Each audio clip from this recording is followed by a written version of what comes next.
அதிகாரிகள் தவற வந்துட்டு சப்போர்ட் பண்ணாத தட்டி கேட்குற அதிகாரிகள், அதனால் பழிவாங்கப்படுகிற அதிகாரிகள், அதை ஏற்றுக்கிற அதிகாரிகள். இப்போ நான் சொன்ன பாருங்க, திருமதி மஞ்சி மாதவன் சொல்லிட்டு ஒரு அம்மா டைரக்டர் ஃபைனான்ஸாக இருந்தாங்க. இது சரியில்லைன்னாங்க. அவங்கள வந்துட்டு மன உளைச்சலுக்கு ஆளாகி அவங்க வந்து விஆர்எஸில் போயிட்டாங்க, ரிட்டையர்மெண்ட் ஆகிட்டாங்க. அதே போல் மாத்தூர்னு சொல்லி ஒரு டிஓடி செக்ரட்டரி டிஓடி, அவர் தான் இந்த துறையின் செயலாளர். அப்போ அவரே வந்துட்டு இதெல்லாம் தவறு, இப்படி செய்யக்கூடாதுன்னு சொன்னப்போ அவரையும் மீறி காரியங்கள் நடந்தது. அப்போது அதிகாரிகள் அந்த மாதிரியாகவும் இருக்காங்க. இப்போ சந்தோலியா மாதிரி 1வது மாடியில் கூப்பிட்டு வந்து பார்ட்டியெல்லாம் பெட்டியோடு உட்கார வச்சுட்டு டோக்கன் வாங்கி கொடுக்குற அதிகாரிகளும் இருக்காங்க. எல்லாம் முடிஞ்சவொன்னே அமைச்சர் வீட்டுக்கு விருந்துக்கு அடுத்த நாள் கூப்பிட்டு போய் பங்கு பிரிக்கிற அதிகாரிகளும் இருக்காங்க. அப்போ அதிகாரிகள் இருக்கிற வரையில் அமைச்சர்களுக்கு வழிகாட்டுவதற்கு வேறு யார் வேணும்? அது ஒன்றும் அமைச்சருக்கு இதை பற்றி தெரியாது, ஆகவே இந்த தவறு நடந்திருக்க வாய்ப்பு இல்லை என்று சொன்னால் யாரும் ஏற்றுக்க மாட்டாங்க. அதான் சொல்லிக் கொடுக்கறதுக்கு ஆட்கள் இருக்காங்களா? எந்த வழியில் போனால் அதிகமான லாபம் வரும், எந்த வழியில் போனால் அதிகமாக பங்கு கிடைக்கும்ன்றதெல்லாம் இப்போ இன்றைக்கி அந்த துறையில் இருக்கக்கூடிய அதிகாரிகள்லாம் தெளிவாக சொல்லி கொடுத்துருவாங்க. இப்போ இந்த 2G ஸ்பெக்ட்ரம் இந்த ஊழலில் இன்வால்வ் ஆகிருக்கிற கம்பெனிஸ் அப்படின்னு பார்த்தா ஒரு இந்த அகைன் இப்போ ராஜாவை பற்றி முதல்ல சொன்ன மாதிரி தான் இந்த ஃபீல்டில் முன் அனுபவம் இருக்கிற மாதிரி தெரியல. எல்லாமே ரியல் எஸ்டேட்டு இந்த மாதிரி பல ஃபீல்ட்லேருந்து வந்துட்டு இதில் என்டர் ஆகிருக்காங்க. இப்போ ஸ்வான் இதெல்லாம் அப்போ லெட்டர் பேட் கம்பெனி, மேடம் ஜெயலலிதாவுடைய ஒரு அறிக்கையில் கூட சொன்னாங்க, லெட்டர் பேட் கம்பெனிஸுக்கு தான் இதெல்லாம் அலாட் ஆகிருக்குன்னு.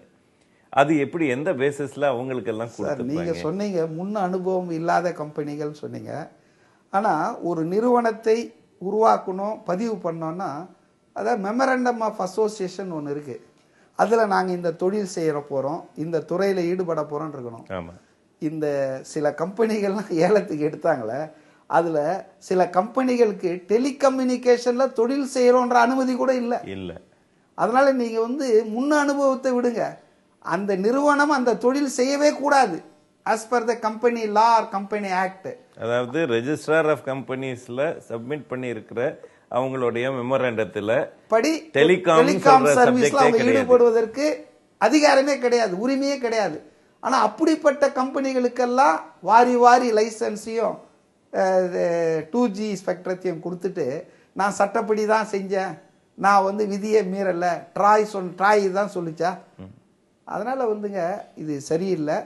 இப்போ இந்த கம்பெனியை பற்றி பேசும்போது இதனால் ஆதாயம் அடைந்ததில் மிக முக்கியமாக தனிநபர்கள் நிறைய பேர் இருக்கலாம். எந்த விதத்தில் அவங்க ஆதாயம் அடைஞ்சிருக்காங்க? அதாவது என்னப்பா எனக்கு தெரிஞ்சு இன்னைய தேதி வரைக்கும் இந்த கம்பெனிஸ் யாருமே இந்த 2G இது யூஸ் பண்ணதாக தெரியல.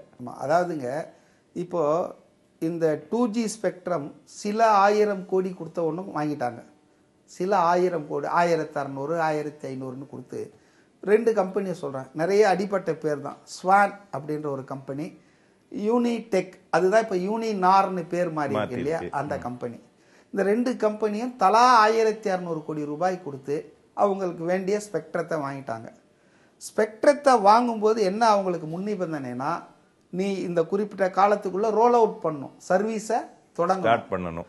அதே போல் இந்த ப்ராப்பர்ட்டியெல்லாம் இருக்குது பாருங்கள், ஷேர் அது இதெல்லாம் விற்கிறது, பிடுங்குறது, மெர்ஜ் ஆகிறது, டிமெர்ஜ் பண்ணுறது, இதெல்லாம் செய்யக்கூடாது. கொடுக்கும்போது என்ன நிலையில் இருக்கிறியோ அதே நிலையில தான் தொடரணும். இந்த 2 முக்கியமான விஷயங்க. இந்த 2 கம்பெனி இந்த 2 விதிகளையுமே மீறிட்டாங்க. எப்படின்னு சொன்னால், இவங்க வந்து ஸ்பெக்ட்ரம் வாங்கின உடனே இவங்களுடைய மதிப்பு பங்கு சந்தையில் பூம் ஆயிடுது. இப்போ அதாவது ஒரு ஷேர் முதல்ல 5 ரூபாய்க்கு வித்துட்டு இருந்ததுன்னு வச்சிங்களேன், ஸ்வான் கம்பெனி ஷேரு, அது கையில் வந்து 2G ஸ்பெக்ட்ரம் விலை மதிப்பு ஸ்பெக்ட்ரம் அந்த லைசன்ஸ் இருக்குது, அலாட்மெண்ட் அது கிடைச்சிச்சுன்னு கொஞ்சம் ஓவர் நைட் அதனுடைய மரியாதை வந்து 40 ரூபாய்க்கு போகுது. நான் விளங்கிக்கிறதுக்காக சொல்கிறேன், எக்ஸாக்ட் அமௌண்ட் 40 1000 கூட இருக்கலாம், 1000 கூட போகலாம், 600 போகலாம், 2000 கூட போயிருக்கலாம். அப்போது ஓவர் நைட் அந்த கம்பெனியினுடைய ஸ்டாக் வந்து பங்கு சந்தையில் ரொம்ப பெரிய அளவில் போயிடுது. இது ஒரு வகையான ஒரு விஷயம், ஆதாயம். ரெண்டாவது என்னென்னா, இவங்க சேவையும் தொடங்கலை, இவங்க சேவைக்கான ஏற்பாடும் பண்ணலை. திடீர்னு இவங்க கம்பெனியில் இருக்கிற 45% ஷேரை இன்னொரு வெளிநாட்டு நிறுவனத்துக்கு வித்துடுறாங்க. எவ்வளோக்கு விற்கிறாங்கன்னா 11,000 கோடி 9,000 கோடின்னு விற்கிறாங்க. இவங்க அந்த 45% மட்டுமே. ஆனா இவங்க கம்பெனியுடைய முதலீடே மொத்தம் எவ்வளவு? சில 1000 கோடி தான். அப்போ இந்த ஸ்பெக்ட்ரம் என்ற ஒரு மாய கண்ணாடி, மாய மோதிரம் அவங்க கையில கிடைச்ச உடனே அவங்க வந்து மிகப்பெரிய வசதி படைத்தவர்களாக மாறுகிறார்கள். அதனால பார்த்தீங்கன்னா இந்த 1000 கோடி ஸ்பெக்ட்ரத்துக்கு கவர்மெண்ட் கொடுத்துட்டு 10,000 கோடி 11,000 கோடி 45% ஷேரை வித்தே வாங்கிட்டாங்க. அதாவது ஒண்ணுமே செய்யாம. இப்போ இந்த ஸ்பெக்ட்ரத்தோடைய ஒரிஜினல் ஓனரா இருக்கிற கவர்மெண்ட் வந்து அந்த ஃபாரின் கம்பெனிஸுக்கு டைரக்டா கொடுத்திருந்தா 20,000 கோடி 25,000 கோடி வந்திருக்கும். இடைத்தரகர்கள் மாதிரி ஆயிட்டாங்க இவங்க. அதாவது சேவையும் பண்ணல, சேவை பண்ணுவதற்கான அதிகாரமும் அவங்களுக்கு இல்லை. ஆனா அதாவது துவக்கத்திலிருந்தே முறைகேடுகள்ங்க, துவக்கத்திலிருந்தே விதிமீறல்கள். அப்போ இந்த பணம் எல்லாம் ஆதாயம் தானா இல்லை? இப்போ யார் ஆதாயம் அடைந்தாங்கன்னா, இப்போ இந்த ஸ்வான் கம்பெனிக்கு ஒரு 8,000 கோடி, யூனிடெக் கம்பெனிக்கு ஒரு 11,000 கோடி. இது வந்து சும்மா உட்காந்துட்டு 6 மாசத்துல வருதுங்க. இது எதனால வந்ததுன்னு நினைக்கிறீங்க? இதுவும் ஆன் ரெக்கார்டு இருக்கிறது தான். ஆமா ஆமா, ரெக்கார்ட்ல இல்லாம எவ்வளவு கோடிகள்னு நமக்கு தெரியாது. கண்டிப்பா. ஆமா, இதெல்லாம் நம்ம அதுக்கு தான் ஒரு நாடாளுமன்ற கூட்டுக்குழு விசாரிக்கணும்ன்றோம். இப்போ ரெக்கார்டை அவங்க வந்து கேட்க முடியும், எந்த ரெக்கார்டை ஒன்றா எங்கே ஒன்றாலும் கேட்க முடியும், பார்க்க முடியும். அதுக்கு ஒரு பவர் அதிகமாக இருக்குதுன்றதால தான். அப்போ நீங்கள் பார்த்தீங்கன்னா 2 நிறுவனத்தில் மட்டுமே 19,000 கோடி ரூபாய் அடிச்சிருக்காங்கன்னா, ஒன்றுமே செய்யாமல், யாரையும் கொள்ளை அடிக்கல, அவங்க யாரையும் ஏமாத்தல, பங்கை விற்றாங்க, அந்த பணத்தில் வந்தாச்சு. அப்போ இன்னைக்கு என்ன சொல்கிறாங்கன்னா, எல்லாம் முடிஞ்ச பிறகு இதெல்லாம் தப்பு, இவங்க லைசன்ஸ் எல்லாம் ரத்து பண்ணோம் அப்படின்னு இப்போ டிஓடி அமைச்சர் பதவி விலகின பிறகு எல்லாரும் கத்த ஆரம்பிச்சிருக்காங்க. அப்போ இன்னைக்கு பார்த்தீங்கன்னு சொன்னால் இதில் வந்து அதிகாரிகள் பங்கு ஒரு புறம், தனியார் நிறுவனங்கள் அடித்த கொள்ளை மறுபுறம். இதனுடைய ராமிஃபிகேஷன் வந்து இன்னைக்கு பார்த்தீங்கன்னா இந்த டேப் விவகாரம் சந்தி சிரிக்குது பார்த்தீங்கன்னா. இப்போ நான் அந்த இதுக்கு தான் வந்துட்டு இருந்தேன். இப்போ மினிஸ்டரை பற்றி நம்ம பேசணும், அஃபீஷியல்ஸை அவங்கள பற்றி பேசணும், இந்த ஷேர்ஸில் இந்த லைசன்ஸ் வாங்கின்னு போன கம்பெனிஸை பற்றி பேசணும். இதில் நடுவில் எப்படி இந்த நீரா ராடியான்னு சொல்கிற பர்சன் எப்படி இன்வால்வ் ஆகுறாங்க? அதாவது நீரா ராடியா வந்து வந்திருக்கிற தகவலை ஆராய்ச்சி பண்ணி பார்த்தா அவங்க ஒரு பவர் புரோக்கர், லாபியிஸ்ட். அதாவது ஒரு சில பப்ளிக் ரிலேஷன் ஆஃபீஸர்னு நம்ம புரிஞ்சுக்கிறதுக்கு சொல்கிறோம். இந்த பிஆர்ஓ மாதிரி போய் இந்த கம்பெனிக்காக போயிட்டு வேலை செய்வது, அதுக்கான நல்ல விஷயங்களை முடிச்சு கொடுப்பது, அதில் ஒரு தொகையை வாங்குவதுன்ற மாதிரி சில தனியார் நிறுவனங்கள் வந்து அவங்கள பணிக்கு அமர்த்தியிருக்காங்க. ஆனால் என்ன பணிக்கு அமர்த்தியிருக்காங்கன்னா, எவனை கம்யூனிகேஷன் மினிஸ்டராக போடணும், எவனை இண்டஸ்ட்ரி மினிஸ்டராக போடணுன்றது நீ செய்யுதா? இந்தியாவின் ஜனநாயகம் கொடி கட்டி பறகுதுங்க. இப்போ சாதாரணமாக வந்து பிரதமரை நியமிக்கிற அதிகாரம் பிரைம் மினிஸ்டருக்கு தாங்க உண்டு. அவரை தவிர வேற யாருக்கும் அந்த அதிகாரம் இல்லை. மினிஸ்டர்ஸ், அமைச்சர்களை அமைச்சரவையில் சேர்ப்பது, யாரை சேர்ப்பது, எவரிடம் எந்த துறையை கொடுப்பது என்பது தனிப்பட்ட உரிமை, பிரதமருடைய எக்ஸ்க்ளூசிவ் டொமைன். ஆனா யாரை மினிஸ்டரா போடணும்னு மன்மோகன் சிங் முடிவு பண்றதுக்கு இந்த அம்மா வேலை செஞ்சிருக்காங்க. நீரா ராடியானா அவங்க யாரு? நாடாளுமன்ற உறுப்பினரா, அரசியல்வாதியா? ஒன்றும் கிடையாது. ஒரு நிறுவனத்துக்காக இந்த அமைச்சர் தொடர்ந்தால் நல்லது. இப்போ இந்த அமைச்சர் ராஜாவே மீண்டும் வந்தார்னா எங்களுக்கு நல்லா இருக்கும், இன்னும் கொஞ்சம் அதிகமாக நாங்கள் பணத்தை சேர்க்க முடியும். ஆகவே அவரை வர வைக்கிறதுக்கு அந்த அம்மா அதை விட வெட்கக்கேடு என்னன்னா, பெரிதும் மதிக்கக்கூடிய பத்திரிகையாளர்களெல்லாம் ஏஜென்ட்டுங்களாக பயன்படுத்தியிருக்காங்க. அவங்க தெரிந்து பயன்பட்டார்களா, அவங்கள அறியாமலே தொழில் ரீதியாக பயன்பட்டாங்களான்னு தெரியல. ரொம்ப பெரிதும் மதிக்கக்கூடிய ஆட்கள் அவங்கெல்லாம், பேரை சொல்ல நான் விரும்பலை.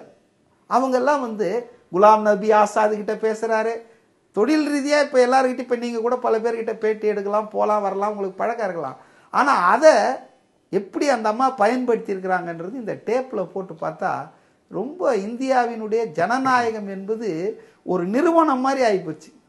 அதாவது பெரும் பணக்காரர்கள் சில பேர் சொல்கிறாங்க, இது அவங்க 2 சகோதரர்கள் மோதையிலால் இங்கே வந்து மாட்டிக்கிச்சு பிரச்சனை, இல்லைன்னா இது வெளியே வந்திருக்காது, இவர் அதிகமாக சம்பாரிச்சிட்டா அதனால் அந்த ஆள் இதை போட்டு கொடுத்துட்டா அப்படின்னு.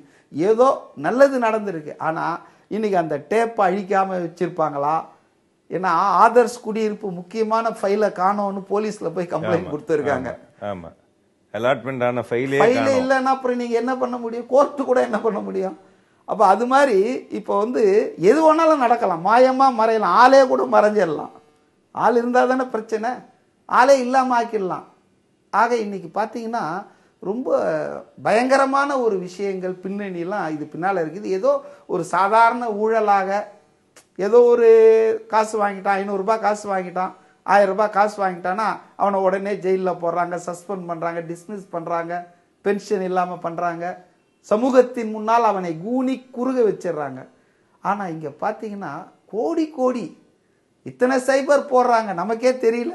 நம்ம வந்து படிச்சிருக்கிறோம், பட்டம் பெற்றிருக்கிறோம், நமக்கே வந்துட்டு 1,76,000 கோடிக்கு எத்தனை சைபர் போடணும்னு தெரியல. நமக்கு தெருக்கோடி தான் தெரியும், இத்தனை கோடியெல்லாம் தெரியாது. ஆனால் இவ்வளோ பெரிய ஊழல் நடந்திருக்குது.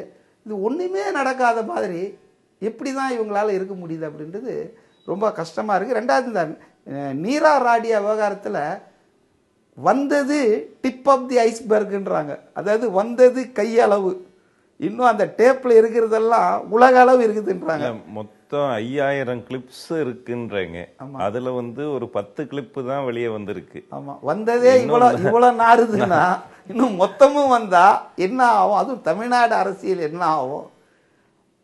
இவர் எதுக்காக நம்ம டாடா குழுமத்தை சார்ந்தவர் வந்து அதை பிரைவேட்டெல்லாம் வெளியே விடக்கூடாதுன்னு சொல்றாருன்னு தெரியல. நீங்க வந்து ஃபார்மேஷன் ஆஃப் மினிஸ்ட்ரியை பத்தி பேசும்போது யாருக்கு எந்த துறை கொடுக்கணும்னு நீங்க பேசும்போது அது எப்படி பிரைவேட் கான்வர்சேஷன் ஆகும்? கரெக்ட்.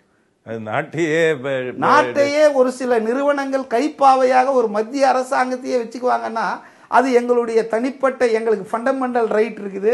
அப்போ நாளைக்கு தீவிரவாதி கூட சொல்லலாம், நான் பிளாக்பெரியில பேசிட்டு இருக்கிறது நீ எப்படியா டைப் பண்ணலாம், இது என்னுடைய பேச்சுரிமை, என்னுடைய எழுத்துரிமையை பாதிக்குதுன்னு திருடம் கூட சொல்லலாம். இதுல வந்து நீங்க ட்ரேட் யூனியனிஸ்ட்னு சொல்லி பிரைவேட்டைசேஷனை பல இடத்துல எதிர்த்துட்டு இருக்கீங்க. இது இப்போ நாட்டையே பிரைவேட்டைஸ் பண்ற ஒரு ரொம்ப ரொம்ப மோசமா இருக்குங்க. அதாவது வந்து இதுல இந்த கட்சியில தான் எப்படி மோசம்னு பார்த்தா இன்னொரு எதிர்கட்சியில ஒரு மந்திரி சொல்லியிருக்காரு 2 நாளைக்கு முன்னால, நான் வந்து இந்த கம்பெனிக்கு கொடுத்துற வரி சலுகைகளை பட்ஜெட்ல எதிர்த்து பேசுவேன்றதுக்காக கடைசி நேரத்தில் அந்த கம்பெனி தூண்டுதலாக என்ன என் கட்சி பேச விடாம நிறுத்திடுச்சு, வேற ஆளை பேச வச்சுது. அப்போ அங்கிங்கெனாதபடி இந்த நாட்டின் ஆட்சியை வந்து நிறுவனங்கள், பெரிய பெரிய முதலாளிகள் ஆளத் தொடங்கிட்டாங்கன்னா இந்த மக்கள் என்னங்க ஆகுறது? இப்போ ஜனநாயகம் என்பது என்ன பணநாயகம் தானா? அப்போ இன்னைக்கு பல விஷயங்கள் வெடிச்சு கிளம்புதுங்க.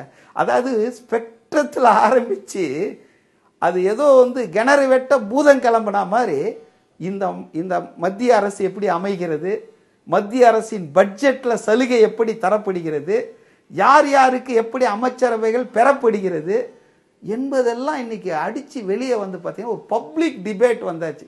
இப்போ நான் ஒரு தொழிற்சங்க தலைவராக இருக்கிறதால இந்தியா பூராவும் நான் சுற்றுறேங்க.